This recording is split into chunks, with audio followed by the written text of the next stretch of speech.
नोएडा और ग्रेटर नोएडा के 42,000 flat buyers Noida authority और बिल्डर के बीच चल रही रजिस्ट्री की घमासान से परेशान है। आइए सेक्टर 137 की रेसिडेंशियल सोसाइटीज के रेसिडेंट से इस बारे में बातचीत करते हैं।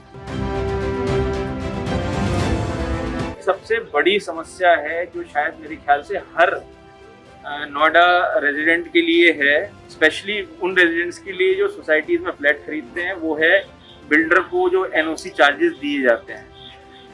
उसमें बिल्डर का 100% मोनोपोली है, 100% से है। Everything is at the wishes of the builder. Builder चाहे तो 300 रुपये पर स्क्वायर फीट लेता है, कोई 400 ले रहा है, कोई 500 ले रहा है। किसी को भी नोएडा के अंदर रीसेल में फ्लैट खरीदना है, उसके लिए सबसे बड़ी समस्या है कि पहले तो ट्रांसफर चार्जेस अथॉरिटी को देगा, ठीक है जी। उसके अलावा जो फ्लैट बेचेगा उसको एनओसी लेनी है बिल्डर से, और बिल्डर उस एनओसी के रेट लेगा अपने मनमाने रेटों पे। इस पे कोई लेजिस्लेशन नहीं है, नोएडा अथॉरिटी का कोई गाइडलाइन नहीं है, इसके ऊपर कोई लॉ एज ऑन डेट नहीं है। इस पॉइंट पे ये पूरी की पूरी मोनोपोली चल रही है और नोएडा अथॉरिटी इसे चुपचाप देख रहा है और कोई एक्शन नहीं ले रहा। अगर यहाँ पे 10,000 फ्लैट हैं तो उसमें से सिर्फ 500 फ्लैट होंगे जिनकी रजिस्ट्री हुई है, और उसमें सबसे ज्यादा नुकसान नोएडा अथॉरिटी का है, क्योंकि रजिस्ट्रियाँ होगी, नोएडा अथॉरिटी को रेवेन्यू मिलेगा, वो और भी यहाँ पे अच्छे से काम कर पाएंगे डेवलपमेंट के लिए। मगर इस चीज़ के लिए नोएडा अथॉरिटी कुछ नहीं कर रही। आए दिन यहाँ पे अभी कल और एक पिटीशन आई है कि सुप्रीम कोर्ट ये इस चीज़ को, because the things are stuck, कोई जो इंटरेस्ट है उसके लिए स्टक हुआ है। अरे नोएडा अथॉरिटी को करना चाहिए, जो भी है फैसला ले, कम से कम जो रेजिडेंट्स हैं उनको थोड़ी सी रिलीफ मिले, उन्हें लगे कि ये घर हमारे हैं। हम लोग को अभी तक ये पता ही नहीं है ये घर हमारे हैं या किसके हैं। हम लोगों ने सारे पैसे दे दिए हुए हैं उस घरों के, मगर हम उसका मालिकाना हक अभी भी नहीं जता सकते because of this registry. So Noida authority के लिए हाथ जोड़ के रिक्वेस्ट है, इस चीज के लिए जल्द से जल्द सख्त से सख्त कदम उठाना चाहिए। जो इंटरेस्ट जो चार्ज किया है नोएडा अथॉरिटी ने, which is on due payments from the builders to the Noida authority, जो उन्होंने ड्यूज पे करने हैं। अब वो इंटरेस्ट के ऊपर अटके हुए जी, कंपाउंडेड इंटरेस्ट होना चाहिए, फ्लैट इंटरेस्ट होना चाहिए, बट अल्टीमेटली ये देखिए जो लकूना जो क्रिएट हुए हैं लीगल में और लॉ में, ये इसका खामियाजा किसको भुगतना पड़ रहा है? क्या बिल्डर भुगत रहा है? नहीं। क्यों? क्योंकि तो ऑलरेडी डिफॉल्ट करके बैठा हुआ है। क्या नोएडा अथॉरिटी का लॉस हो रहा है? नहीं। क्यों?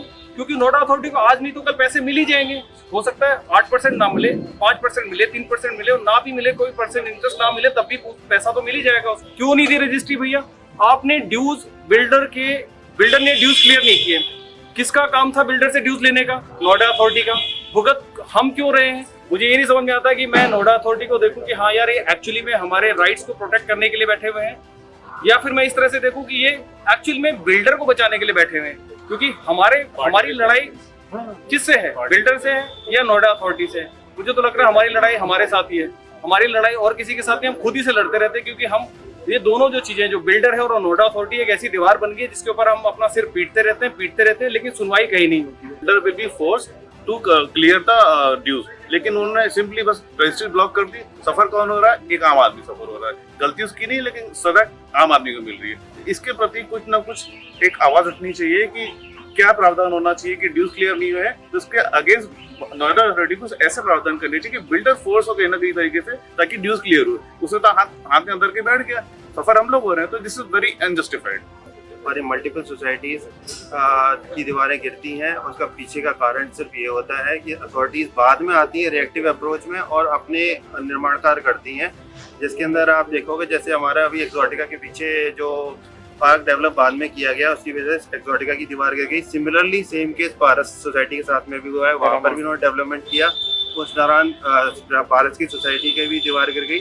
बेसिकली इससे हमारे सिक्योरिटी का जितना भी कॉम्प्रोमाइज हो रही है सारे रेसिडेंट्स की, हम इस बारे में ये इशू को नोएडा अथॉरिटी तक पहुंचाना चाहेंगे, so that they should have I on it. Metro station 137 से लेके मेन रोड है यहाँ पे, उसके सामने पैरामाउंट के सामने जो फर्स्ट ड्रेनेज है वो अनकवर्ड है। मैं 2016 से यहाँ पे हूँ, लेकिन उसकी सफाई अभी नाइदर नोएडा अथॉरिटी ने करी है, ना बिल्डर ने। ना नोएडा अथॉरिटी बिल्डर को प्रेशर कर रही है कि उसको कवर किया जाए। उससे पे डेंगू, मलेरिया वगैरह वगैरह की शिकायत हो रही है।